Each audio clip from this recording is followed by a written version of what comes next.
اعوذ باللہ من الشیطان الرجیم بسم اللہ الرحمن الرحیم ان اللہ وملائکتہ یصلون علی النبی یا ایہا الذین آمنوا صلوا علیہ وسلموا تسلیما اللہم صلی علی سیدنا شفیعنا وحبیبنا وطبیبنا وکریمنا ومولانا محمد وعلی آل سیدنا مولانا محمد وبارک وسلم صلو علیہ صلاۃ وسلام علیک یا سیدی یا رسول اللہ صلی اللہ تعالیٰ علیہ وسلم۔ حاضرین، خانقاہ عالیہ خدا نمایاں میں تخلیق کائنات سے متعلق بیان جاری ہے۔ کل ہم نے جو ہے لفظ سمیع پر گفتگو کی تھی، سمیعون پر، جس کا تعلق حرف سین سے ہے، اور کل ہم نے جو ہے وہ تمام دلائل جو سمیعون سے متعلق تھے اس کو ہم نے مختصر سے انداز بیان کیا تھا۔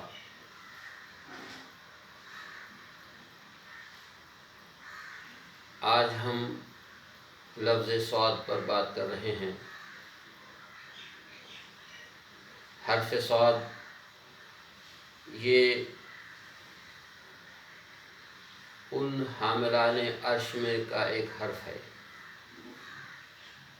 اور یہ بھی بغیر نقطے کا ہے، اور اس حرف صاد کا تعلق جو ہے اللہ تبارک و تعالیٰ کے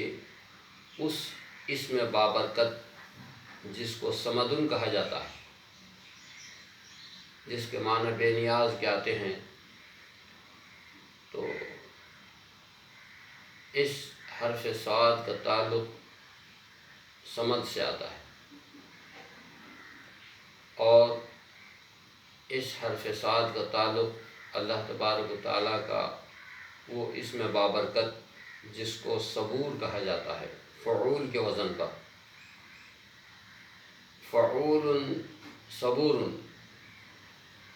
انتہائی صبر کرنے والا، جو صبر کی انتہا ہو اس پر یعنی وہاں تک صبر کرنے والی جو ذات ہے وہ اللہ تبارک و تعالیٰ کی ہے۔ تو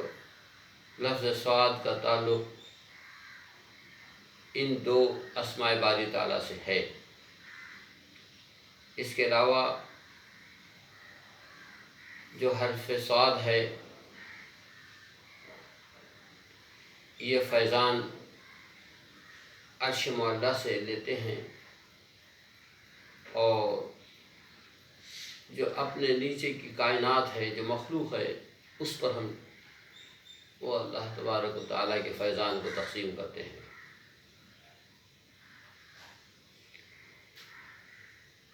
جیسا کہ ہم دیکھتے ہیں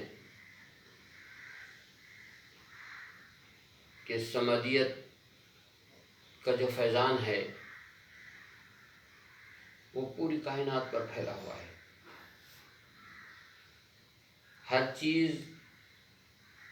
جو پیدا ہوئی ہے، جس کو اللہ نے پیدا کیا ہے، وہ کسی نہ کسی چیز کی محتاج ضرور ہے، اس کو کسی نہ کسی چیز کی حاجت ضرور ہے، اور وہ کسی نہ کسی حاجت کے لیے حاجت مند ضرور ہے، لیکن اللہ تبارک و تعالیٰ کی وہ ذات ہے کہ وہ ہر چیز سے بے نیاز ہے، اس کو کسی چیز کی حاجت نہیں، لا یحتاج الی غیرہ۔ اللہ تبارک و تعالیٰ کی وہ ذات ہے جو اس کے غیر کے لیے محتاج نہیں ہے، وہ غیر کا محتاج نہیں، لا یحتاج لغیرہ، وہ اپنی ذات میں کسی غیر کا محتاج نہیں ہے۔ صمد یہ ایسا پاکیزہ نام ہے جو ہر چیز سے بے پرواہ ہے، کھانے سے بے نیاز ہے، پینے سے بے نیاز ہے، جمع سے بے نیاز ہے، حس سے، حرکت سے، چلنے سے اور پھرنے سے، جسم سے، طول سے، عرض سے، شرق سے، غرب سے، ہر ایک شے سے جو ہے وہ بے نیاز ہے، اور اس کی بے نیازی کی کوئی مثال نہیں ہو سکتی ہے۔ اللہ تبارک و تعالیٰ کا جس بندوں پر لفظ صمد یا اسم صمد کا فیضان ہوتا ہے، وہ لوگ جو ہے دنیا کی ہر شے سے بے پرواہ ہو جاتے ہیں، اور دنیا کی کوئی چیز ان کے لیے حائل نہیں ہوتی، دنیا کی کوئی چیز ان کے لیے مانی نہیں ہوتی ہے، دنیا کی کوئی چیز کا انہیں خوف نہیں ہوتا ہے، اور دنیا کی کسی چیز سے وہ گھبراتے نہیں ہیں۔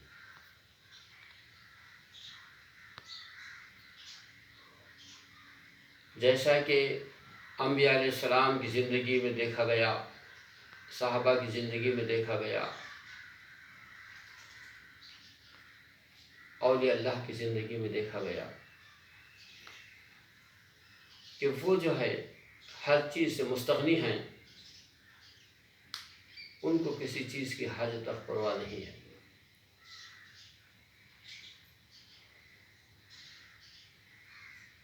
حضرت زید ابن ثانہ رضی اللہ تعالیٰ عنہ ایک جنگل سے چلے آ رہے ہیں، راستے میں جو ہے کڑکتا ہوا شیر سامنے آیا، اور وہ آ کر کے جو ہے آپ کے حملے کا ارادہ رکھتا ہے۔ آپ نے بڑے بے باک انداز میں، بڑے استغنا کے ساتھ فرمایا، کیا تو نہیں جانتا کہ میں محمد رسول اللہ کا غلام ہوں؟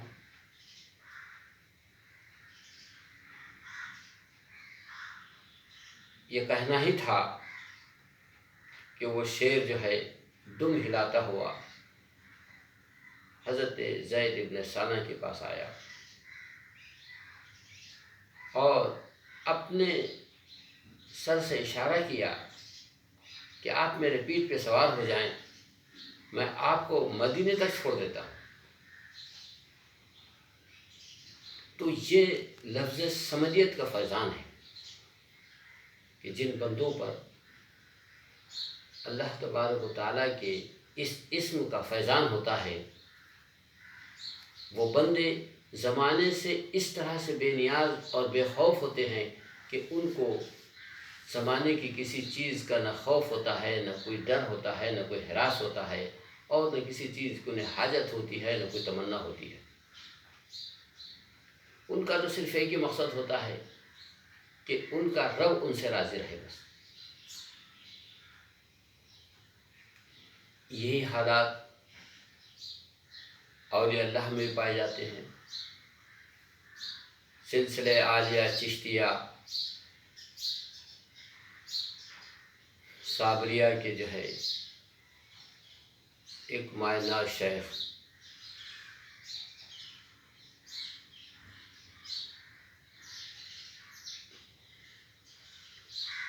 اور اسی طرح سے جو ہے سلسلہ عالیہ نظامیہ کے ایک مائناز شیخ جن کو شیر سوار کے نام سے یاد کیا جاتا ہے، آپ کا نام سید تاج الدین ہے۔ حضرت خواجہ نظام الدین محبوب الہ رحمۃ اللہ تعالیٰ علیہ کے مرید حضرت قطب الدین راز ہانسوی رحمۃ اللہ تعالیٰ علیہ، ان کے مرید اور خلیفہ ہیں سید تاج الدین عرف شیر سوار رحمۃ اللہ تعالیٰ علیہ۔ یہ اپنے وقت کے ایک بہت باکمال بزرگ ہیں۔ ان کو جب کسی طرف جانا ہوتا ہے تو وہ شیر پر سوار ہوتے ہیں اور ہاتھ میں جو ہے ایک کالے ناگ کا ایک کوڑا ہوتا ہے ہاتھ میں، اس کو لے کر کے چلتے ہیں۔ یہ دنیا والوں کو بتاتے ہیں کہ دیکھو ہم کیسے بے نیاز ہیں۔ شیر جو انسان کو چیر پھاڑ کے کھانے والی چیز ہے، ہم کتنے بے پرواہ ہیں اس سے کہ اس کے پیٹھ پہ سوار ہو کر کے ہم چڑھ رہے ہیں۔ اور کالا ناگ جسے کہتے ہیں، جس کے انتہائی جو ہے زہریلی چیز ہے، ڈس دے تو موت ہو جائے، اس کو اپنے ہاتھ میں اس شیر کو ہانکنے کے لیے کوڑا بنا کر کے لے کر چلتے ہیں۔ تو یہ جو ہے کتنی بے نیازی ہے اور کتنا بے خوف اور کتنے بے ہراس ہیں یہ لوگ۔ ان پر جو ہے کوئی چیز حائل اور مانی نہیں ہے، اور حضرت شیر سوار رحمۃ اللہ تعالیٰ علیہ کو جہاں جانا ہوتا ہے اسی طرح سے چلتے ہیں۔ اور بھی بہت سے حالات اور واقعات ہم کو اولیاء اللہ کی زندگی میں ملتے ہیں، اور ہم جو ہے اس لفظ صمد جو اس میں الہی ہے، جو صفاتی نام ہے، اس کا فیضان اولیاء اللہ کی زندگی میں دیکھ رہے ہیں، اولیاء کی زندگی میں دیکھ رہے ہیں، صوفیاء کی زندگی میں دیکھ رہے ہیں، ہم جو ہے انبیاء کی زندگی میں دیکھ رہے ہیں۔ حاضرین، اور اسی طرح سے جو ہے لفظ صاد کا تعلق جو ہے صبور سے ہے کہ اللہ تبارک و تعالیٰ جو ہے اتنا جو ہے صبر کرنے والا ہے، اتنا صبر کرنے والا ہے، اتنا صبر کرنے والا ہے جس کی کوئی انتہا نہیں۔ اور اس لفظ صبور کا جو فیضان ہے وہ انبیاء پر بھی ہوا ہے، وہ اولیاء پر بھی ہوا ہے، وہ اہل بیت اطہار پر بھی ہوا ہے، امام الانبیاء جناب محمد رسول اللہ صلی اللہ تعالیٰ علیہ وسلم پر بھی ہوا ہے، جس کو جو ہے ہم نے تاریخ میں دیکھا ہے، احادیث میں دیکھا ہے۔ صبر ایوب پوری دنیا میں مشہور ہے کہ صبر ایوب جیسا صبر جو ہے اور زمانے میں جو ہے کسی کو نہیں ملا ہے۔ تو یہ جو ہے لفظ صبور کا فیضان ہے۔ حضرت ایوب علیہ السلام ایک پاکیزہ نبی ہیں، اپنے قوم کی ہدایت کے لیے بھیجے گئے ہیں۔ مال اسباب کو اللہ نے آپ کو عطا فرمایا ہے، بکریوں کا ریوڑ بھی کافی دیا ہے، آپ کی جاہ اور عزت بھی پورے زمانے کے اندر ہے،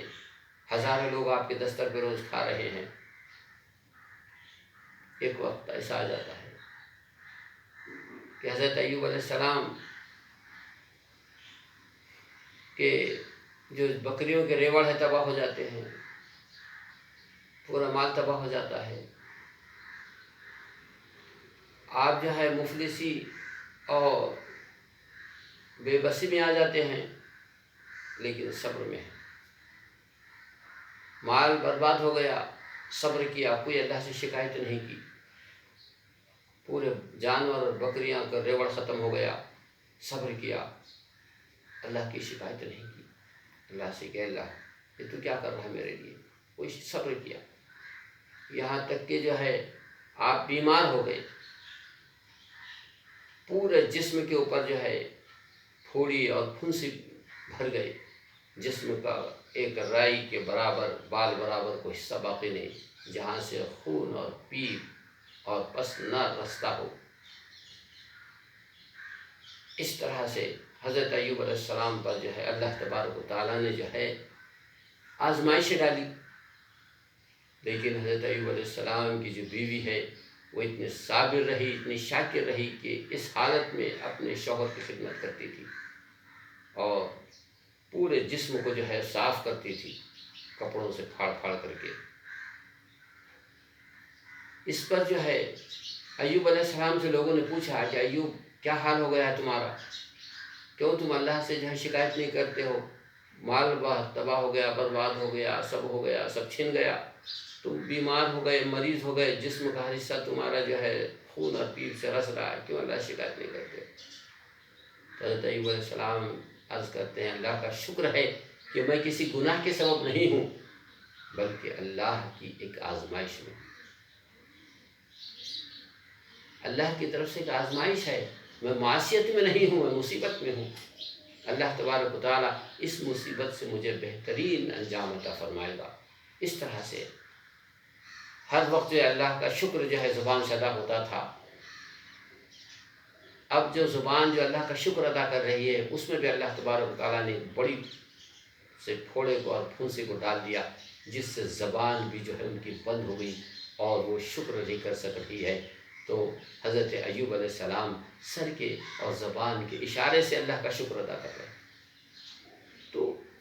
یہ جو فیضان تھا حضرت ایوب علیہ السلام پر، تو یہ لفظ صبر کا فیضان تھا، اور اس فیضان سے جو ہے حضرت ایوب علیہ السلام زمانے کے ان تمام مصائب میں، آلام میں، امتحان میں، آزمائشوں میں جو ہے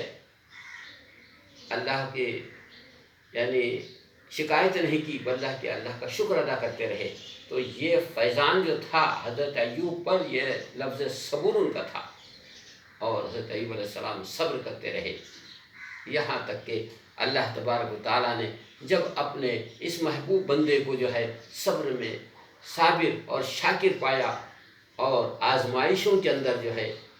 اللہ تبارک و تعالیٰ نے ان کو کامل پایا، تو اللہ تبارک و تعالیٰ نے پھر حضرت ایوب علیہ السلام پر جو ہے اپنی نعمتیں اور اپنی بخششیں اور اپنی عنایتیں اور اپنی عطاؤں کے دروازے کو کھول دیا، اور کہا کہ ایوب جو تمہارے بازو کنواں ہے، اس کنویں کے تم پانی سے نہا لو تو تمہارے اوپر کا جتنا جو یہ پھوڑی اور پھنسی اور جو کچھ بھی خرابی اور بیماری ہے وہ ساری کی ساری دفع ہو جائے گی۔ اور ایسے ہی کیا، حضرت ایوب علیہ السلام نے اس کنویں کے پانی سے جب نہایا تو نہانے کے بعد میں جو ہے حضرت ایوب علیہ السلام کے جسم کے اوپر کے تمام پھوڑی اور پھنسی اور تمام جو کچھ خرابی اور بیماری تھی وہ ساری دفع ہو گئی، اور حضرت ایوب علیہ السلام کا جسم جو ہے ایک جو ہے حسین اور جمیل اور خوبصورت اور چمکدار بن گیا۔ اور پھر حضرت ایوب علیہ السلام نے جو ہے اللہ کی بارگاہ میں سجدہ شکر ادا کیا کہ پروردگار تو ہی حقیقت میں جو ہے ہمارے لیے خالق بھی ہے، مالک بھی ہے، رازق بھی ہے، شافع بھی ہے، معطی بھی ہے، اور تیری عنایتیں ہم پر ہیں۔ اور اللہ کے شکر کے اندر جو ہے اپنے سر کو رکھ کے اللہ کی بارگاہ میں رجوع ہو گئے۔ عزیز اور دوستو، یہ جو حضرت ایوب پر جو فیضان ہوا تو یہ لفظ صبور کا فیضان تھا۔ اب انشاءاللہ ہم اگلی گفتگو کل کریں گے۔ وآخر دعوانا ان الحمد للہ رب العالمین، استغفر اللہ ربی من کل ذنب واتوب الیہ، لا الہ الا اللہ وحدہ لا شریک لہ، لہ الملک ولہ الحمد، یحیی ویمیت بیدہ الخیر وہو علی کل شیء قدیر۔